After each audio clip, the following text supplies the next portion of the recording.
Welcome to T-Bone Speaks with Dr. Tarun Agarwal, where our goal is to change the way you practice dentistry by helping you achieve clinical, financial, and personal balance. Now, here's your host, T-Bone. It's another week. Happy Monday. I hope you drive to work, or hopefully you're exercising and listening to this. That would be even better. But good news is that I have been doing pretty good on my eating regimen and my walking regimen. Yep. Not so great on my exercise regimen, but you know, It's coming. It's trickling in. Trickle down economics. Yeah. You know. So listen, this week on the podcast, we're going to talk about focusing on a personalized patient experience, because at the end of the day, what helps build your practice is differentiation. In other words, how are you different than everybody else? And here's the truth. We all use the same materials. We all do the same dentistry. But what really changes is the experience the patient has from practice to practice and how you make them feel personalized, like they're the only one. You can have a big practice with lots of stuff going on, but if you can somehow in a few minutes or through things make your practice, make your patients feel personalized, like you're giving them one-on-one attention, you will have a patient for life. Before we get into this week's episode, let us turn it over to Mare Bear, my bodyguard, and she will be giving us our 3D dentist update. Hi, everyone. I have a review from the Apple Podcast. If you have a moment, please head over there and leave us a review. We have over 100, so we need more. This says, this is one of the best dental podcasts out there. Being a new practice owner, I've learned more from this podcast than having a consultant for a year. Help yourself, save money, and listen to this podcast. You'll thank me later. They'll thank me. That's so nice. Yeah. But I want to know I don't something. know who it is to thank, but thank you. I have a question here, Meredith. Yes. Why do we have a 4.8 out of 5 rating? Oh, because that was your ratings before I was on the podcast. I think it's gone just down. kidding. I think it's gone down since you've been on the podcast. These are by the way, your audio critique from 2017. That was before you had the studio, right? Well, no, I had the studio. You just didn't have it did a as shitty updated. job. But I want you to notice something. All the reviews of the podcast mention my name. And there's one that has my name in it. Love this podcast. Meredith is such a great addition. Was that your sister? I don't know. My sisters won't even listen. Anyways, I have a 3D update for everyone. Please, let's make some money here. Let's have some business. Things. Some important. Let's Meredith make her money. So we have opened back up our in-person classes. Everything is going great. We also have online classes for those of you who are not comfortable traveling. We have Sleep 1 implementation and medical billing available online. And our case acceptance program is now there. And our case acceptance program as well. And then we also have applications open for 2021 for the Millennial Mastermind and the business and clinical coaching program with T-Bone as well. Yeah, so I'm excited for that. And That's a 12-month program where we're going to be really helping virtual coaching, helping people work through some of the challenges in the practice, implement some of the clinical training that we've learned, and implement some of the practical business programs. A lot of the practical business. So we're going to do monthly Zooms, or monthly some kind of webinar. Depends, what we use there, and then some one-on-one coaching calls with people, and then some online education for that. We'll have in-person weekends as well. Yeah, and we're going to have a couple of team retreats and stuff like that. So I'm super excited about that for 2021. I think it's another one of those things that I've been wanting to get to.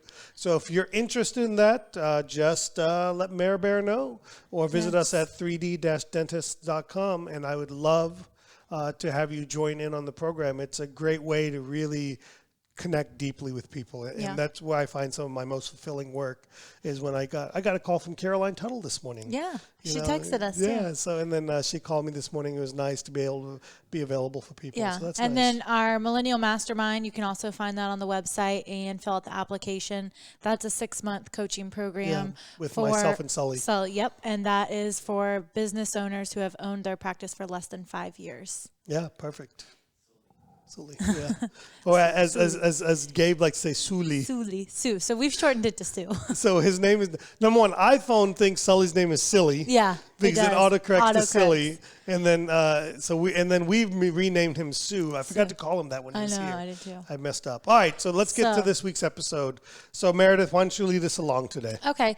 So before we start on the patient experience in person, I think the patient experience starts before they even come into the office. So what you have posted online. And then I would say the biggest thing would be talking to your team members on the phone. So I think sometimes people neglect the training for the front office, but that's your first person. Yeah, and to I think we speak did to a podcast people. with Sandy Pardue on front office training and stuff, how important it is. And they're always neglected, by the way. Totally neglected. I was there. I think at the end of the day, your personalized experience really starts from the moment they call your office. Or look you up online. And I was about to say, they're stalking us now, right? Yeah. Reviews. Reviews are so important. Reviews. Just like it's important for the podcast, it's important for my practice, it's important for your practice. You got to have the reviews. And then things like a video on your website. Right. Do you have a welcome video on your website where people can get to know your team, or even just an About Us page that actually has team members? Did you know that Dr. Fiza wasn't on our website for 6 months after he joined us? Mm-mm. Can you believe that? Yes, I can, but no. But that goes to show you that that it's so important, because patients are like, I didn't see him on the They website. looked up. They're looking you up. They're reading reviews. Sometimes that's how they find you. It's almost like those reviews are free referrals. They are. So, they are. yeah. They're trust. We should have talked about that in the trust episode. Yeah. But so to me, and another thing that we haven't done that I think would be awesome is I would love to, we talked about even this on 3D side, where we take a selfie video when a new patient makes an appointment, for me to text them a video saying, hey, Meredith, looking forward, thanks for calling our office, looking forward to meeting you on this day, or whatever date it is, and then texting that to the patient, because we all collect their mobile numbers, but nothing would be more personalized and more, we need to try that and see what happens. That would be cool. I would probably send a video back. Probably. Maybe some patients would send me pictures back. Yeah. We should not do this from your personal cell phone, though. Well, of course we should. No, we shouldn't. I give people my phone number anyway. Yeah, bigger cases. But I guess we could text it through RevenueWell or whatever. But I think that would be so, how easy would it be for somebody in my office to come by with the phone and say, hey, Dr. A, Meredith made a new patient appointment for July 28th. Hey, Meredith, looking forward to seeing you on July 28th. Thanks for calling the office, and thanks for your trust. Yeah. And just something so 5 seconds, and that would make them love you. Are you kidding me? That would be cool. Yeah. And then, by the way, it doesn't even have to be the dentist. It could be the team member. Yeah. Especially the hygienist. Especially if we could take it off my plate. Yeah. No, for sure. Any of the doctors, I think, feel that way. And especially if they're going to, then they kind of know, they might already know who the doctor is. Anyways, if they've looked you guys up online, they see you, they see Fiza, they see 4 hygienists. They don't know who they're going to be with. So to get a video even from the hygienist, I think they would feel important. Yeah. That's their provider. Or what if they got one from everybody on the team? That's pushing it. Oh, okay. Let's be practical. So for focusing on the patient experience, I think we've covered before they get there, talking to the patient over the phone, getting all their information, that kind of thing. So to personalize it once they get there, I think you kind of have to offer something that not everybody offers to make them get that wow factor. Yeah, and even if everybody offers it, let's say, it's something that really kind of sets you apart. Very simple things. Right. It could be something as simple as a TV for them to watch. Yeah. Or a warm lavender towel. A warm lavender towel, like the Japanese restaurants. Right. Patients say more about that towel than they do anything else. Yeah, they don't say anything about the toothbrush. Everybody gives them a toothbrush. Nobody gives them a lavender. It costs me too much money. Yeah, nobody gives them a lavender towel. Yeah. But and those towels are great. They're disposable towels. Right. They come in little plastic packages. We buy a little towel warmer on Amazon. It was $120. And then we buy the little towels through Chuck from Patterson sells them to us. And they're great. They're easy. You throw them away and you don't have to worry about washing them and stuff. And it really says, really kind of gives you a great experience. But also TVs. you know, to be able to watch TV. In our office, we have Hulu TV and Netflix available so that patients can log in and watch whatever they want. And another thing, in today's modern TVs, they can even stream stuff from their phone to the TV. Yeah. You know, they can use Chromecast, Apple TV, Roku has a streaming service or whatever it is, you know, and so they can kind of, you know, have whatever they're watching, they can put on there. And I also think Wi-Fi. You know, having Wi-Fi access is great for people. So, you know, a lot of those things are really good. Blankets. Yeah. You know, all these, I call them very basic things because, you know, it's things we've been doing all along. Yeah. But I think even more now, and, you know, even more so now, we got to do these little things to kind of make our patient. And I like doing things that are essentially free. Right. I mean, our chairs have massagers in them. Those chairs Some aren't of free. my chairs have massagers in them, but But, you know, things like that. Yeah. I think personalizing their treatment. Yeah. I mean, we give them a folder with their name on it, printing out pictures. Yeah. I mean, of course, they don't want the treatment plans, right? They're hoping they get to go home without one. No, but they come in expecting treatment plans. Right. And then we do give it to them in a nice folder. Printed with their names on it. I mean, they feel welcome. They feel important, like they're the only one. And we do this all while taking MetLife. Yes. The shittiest of shit insurance. And they don't even have to pay when they leave. They don't think that MetLife should just pay everything. Yeah. Yeah. So I think those are important. You know, TVs, pillows, blankets, you know, just different things. Sometimes it's just a matter of offering. Right. Even, I'm sorry, somebody else has our headphones. Yeah. Even though we don't have any, right? Right. And I think those are great things to have. You know? And I think they're becoming more and more common for patients expecting them. Right. Certainly in larger metro areas where there's more competition. And you have to do more and more to differentiate yourself. And so I think those are very easy things to implement. Today you can go buy a TV, a 32-inch TV for $120. Amazon Prime Day. Stick it in your ceiling. You know, screw it into your ceiling. You don't even need cable or anything. You just need Wi-Fi. Yeah. You know, and you're done. Right. You know, and so there's no excuse not to have some of these things. Okay. So once we've set them up before they come in, once we've wowed them with what we offer, our personalization, I think the next thing would be the interaction between the doctor and the patient. And I would also say the interaction between the doctor and the team member. Yeah. I think having a workflow that flows, the patient sees that, the patient knows your teamwork, you're working together. I think one of the things patients look for is how the doctors treat their team. Yeah. We've heard from patients, they go to a specialist and they come back and say, so-and-so doesn't treat their team the same way Dr. A treats his girls. Well, he doesn't speak to them the same way. They never complain about how my team treats me. Yeah, well, they don't see how we treat you. But I think this is a great point. Yeah. And I think a lot of this communication comes back to, you know, I think one of the things I learned at a seminar back in almost a decade ago was having these little cheat sheets. Yeah. You know, where my team members can write down, you know, divorced, just got married, or going to pregnant, Hawaii. Yeah. You know, or just went to wherever. You know, ask about this trip or whatever it may be. You know, or you know, or ask about mom. Don't ask about dad. So these little kind of sheets, a templated sheet that kind of gives those things, or last saw in 2017. So I know that, you know, the patients, you know, I can thank them for trusting and still being in the office, even though I haven't seen them since 2017. Another good one is referred by so-and-so. Yeah. So say you know their friend or you know their brother, then you can bring them up and they go, oh, well, they remember them. They're going to remember me. Yeah, we should do a podcast on the cheat sheet. We should. Yeah, just walking through the cheat sheet, what's on there, why we like it, how we use it. I don't think people realize that the patients are watching how well we interact with each other and how important that is, because they are like, oh, wow, they remember all these things, and it's really on somebody else remember. But even when I walk it's something they've already talked about with the hygienist, and then you bring it up, and they're like, wow, they're good. Yeah, you know, like I walk in and say, oh, I hear you just went to Costa Rica, and I know they're looking at me like, how do you know that? Yeah, like Megan mentioned it to me, you know. Megan mentioned to me, you just went to Costa Rica, what was that? I went. Yeah. You know, and to me, that's a great icebreaker for that communication level where I can feel comfortable. Like I can say, oh, man, I want to go to Vietnam, or, hey, I know you went to Taiwan the last time I saw you. Yeah. or nobody's going anywhere right now, Right. But you can't walk in and be like, so where have you been? Right, because you don't Unless know.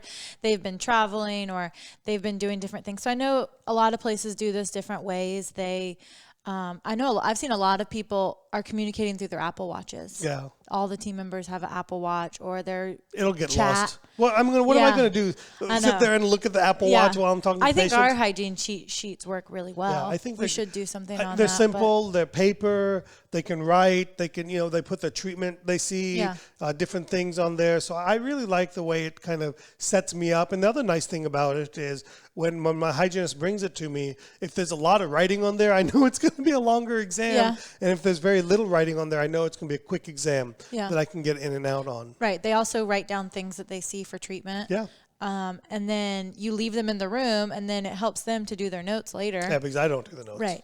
But then that way they can cross off anything. If they've forgotten anything, it's usually there. So I think that is probably the most important for the patient experience wise, because I think that's what blows them away. Yeah, how other people are treated. Well, we're on the same page. Treated. We're fine. We appear to be a in sync machine, even though we're not. Yeah. But we appear to be that way to the patient, and really the truth is just the bar is so low. Because so many people are just blah about it. We like to argue who has the best customer service voice. Yeah, definitely not me. No, I don't know. Yours is pretty good. Sometimes I can turn it on, right? Right. Yeah, with patients, it's amazing. Yeah, everyone votes Megan. But. Yeah, no question. But she's not customer service with me. She's so mean to me. That's why it's the customer service voice. She's so mean to me. So mean to me. So, the way we talk to people, and I make it a point to every time I walk out of the room, I say thank you to whatever team member's there. Yes. And because I learned very early in life that, number one, you should be thankful for the people who help you look good and help your business run and help make your job easier.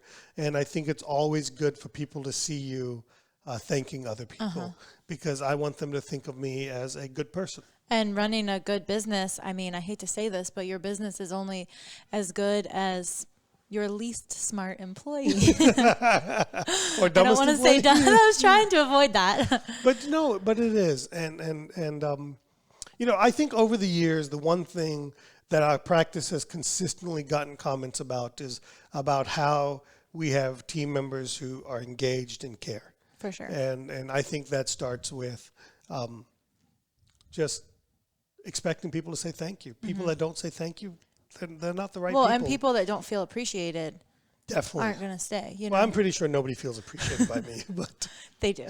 That's a different story. Thank you.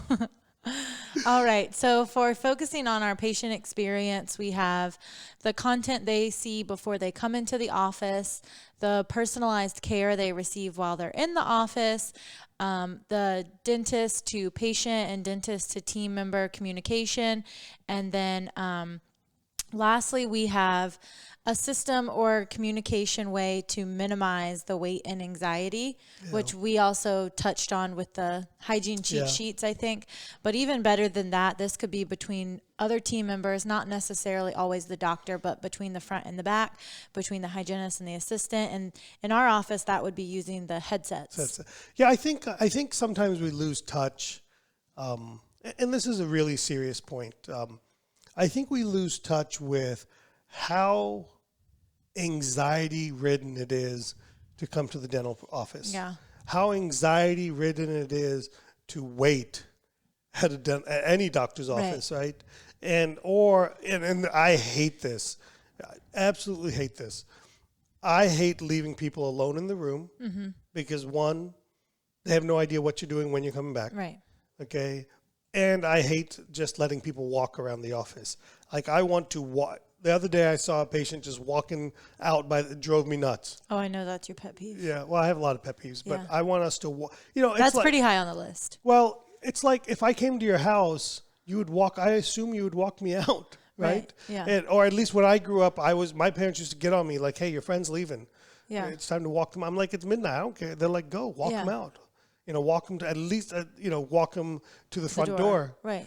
So the same thing to me. I'm like, if we're going to, when we're done with treatment, I want us to walk the patient to the, at least the clinical door. Right. In our office, the clinical door. Or transfer them to someone who can. Right. And then don't let them wander. Go up front. Yeah. You got to pass the baton. Right. And you need, you can't just say, oh, they're up front waiting for you. You can't transfer someone that way. Hey, they're up there. Yeah. And, but that part of that also comes to headsets. Right. Headset communication allows the team members to stay in the room. Right. Like, and that to me, that's chit chat time, have a conversation about whatever else goes on. But the less time you can leave a patient alone, the better. Mm-hmm. And then I try to make it a point, especially with CEREC visits or whatever it is. I'll be like, Meredith, hey, we're going to get everything ready. It's going to be about 22 minutes. Yeah. And we'll be back, or 20 minutes, and we'll be back. So that way they know what to expect. Because I've had patients say, oh, in that case, let me get my phone, or do you mind, let me get a book, or hey, let me go to the restroom, or, whatever it is, because they have no idea what's going on. And so I always try to make it a point to tell people, hey, we're about 10 minutes from being done. Yeah. And then I always used to check in. Yeah. Hey, it's almost done. Anything I can get. Hey, you? we had a Windows error. Yeah. Hey, we had a communication error. That also helps with, we have 10 more minutes. Can I get you anything? And they say, oh, I'm going to use the bathroom. First, you coming back in with the crown, and they go, can I use the bathroom? Like, they want to ask for that permission. Well, they don't know where to go. Right. And they're by themselves, so they're just sitting there. It's like the first time you go to somebody's house. I don't know where your bathroom is. Yeah. I'm like, hey, Meredith, can you tell me whether it's okay if I use your bathroom? So it's all of those things. And see, when we look at some of this stuff, it sounds very common sense, right? And all of it is, if you ask me. But what happens is we just lose a level of accountability, communication, making it standard, and that's stupid simple. That standard starts with the dentist, like you see me, I park in the back parking lot. Yeah. Okay. I walk in the back door. I say thank you to people for the most part. 99% of the time, I say thank you to people, and those things set the tone for the office and set the tone for customer service, and customer service equals patient experience. Yeah. For sure. And you have to do it. I mean, look, if you live in Timbuktu and you're the only dentist in town, like I went to visit my buddy Jared. There's 3 dentists in a town of like 50,000 people. Wow. He runs a great practice and he cares. Don't get me wrong. But maybe you don't have to be as Disney experience. Right, but I want to say something about what you just said. You're not wrong. Yeah. But I think what happens sometimes is we make these comments like you have to have a Disney experience or a Ritz-Carlton experience. Those are billion-dollar companies. Right. I can't do that. Yeah. I can't have Mouseketeers running around. No, but every single employee, from the person that's picking up the trash behind you, is smiling and asking you how your day is. Some of these employees that barely make $10 an hour are treating you like you're a queen. Yeah. And that you can easily reciprocate in a dental office. Yeah. But my point in that is that we might not have the costumes, but I could make those. my point being is sometimes it's what I've always felt. Okay, Yeah. Maybe this is just my insecurity. And this is the example that drives me nuts. Right. Is when people say you need to create a Starbucks experience. Well, dude, my patients aren't in and out in 10 minutes, and I don't have a drive-through. Yeah. Okay, I don't have 800,000 stores. Quick dentistry is probably not what you want. Right. They want time managed, but not quick. I don't think anyone wants a quick cleaning. So I can't create the Starbucks experience. Right. But what I can do is create a clean, well-run, thoughtful experience for my patients. And sometimes when we say experience, it's like, oh, what is this experience? Yeah, no fireworks. Yeah, but just a free toothbrush at the end. Just common sense. Right. Make it standard of caring in your practice that you're going to smile, that you're going to have people around you that are generally speaking happy, and that people that take their job seriously. And it starts with the dentist. The dentist needs to be on time. The dentist needs to apologize when they're running late. The dentist needs to say thank you to patients. How many times have you heard me say thanks for your trust and confidence to patients? Because people want to feel appreciated. Yeah. And so that's some of those little things that you got to do. to build businesses. So patient experience is customer services patient experience, okay? Yeah. And then you can top it with, TVs and towels and such simple things. Yeah. Such simple things. Right. To make it, and the bar is so low. Yeah. I mean, come on. That's not hard. It's not hard. I mean, Yeah. it's not hard to make, things like making the place smell good. Yeah. Just you buy them at Target or Walmart or Amazon, just stick it in the wall Yeah. in the electric socket, and it makes the place smell good. Yeah, it's not like we're on our hands and knees scrubbing all night. I've forgotten it. my prima donna team? No way. I'm kidding. Yeah, so I think we've talked about really good ways to focus on the patient experience, not only the new patient, I think all patients. All patients. I think it's just as easy to lose a repeat patient as it is a new patient if you don't give them that personalization. Yeah, and people just want you to remember the name. Yeah. Yeah. So, I mean, people laugh when we can obviously see their picture and they don't know that. And they're like, you remembered me? How did you know it was me? I'm like, I remembered. You just had a little more hair in that picture we took 10 years ago. 10, I was going to say, yeah. You looked a little bit younger, but you favor. So we talked about today about creating a great patient experience. And remember, customer service is a form of patient experience, and then there's some things that you can top it on. I remember learning early in my career that you don't have to have a Taj Mahal office. You don't have to have this modern masterpiece office. People are attracted to a place that they're made to feel at home, that they're made to feel welcome, that they're not judged, that's clean, that just goes a little bit above and beyond. You don't even have to go overboard, okay? Because I take MetLife, we can't go but so much overboard on this, and they just want some simple things. And the things that we talked about today, the 3/4 of it is free. It's just the way you act and how you talk to people. And the other part of it is stuff that's so easy in today's world. Sticking a TV on the ceiling so patients can watch it, letting people know about time.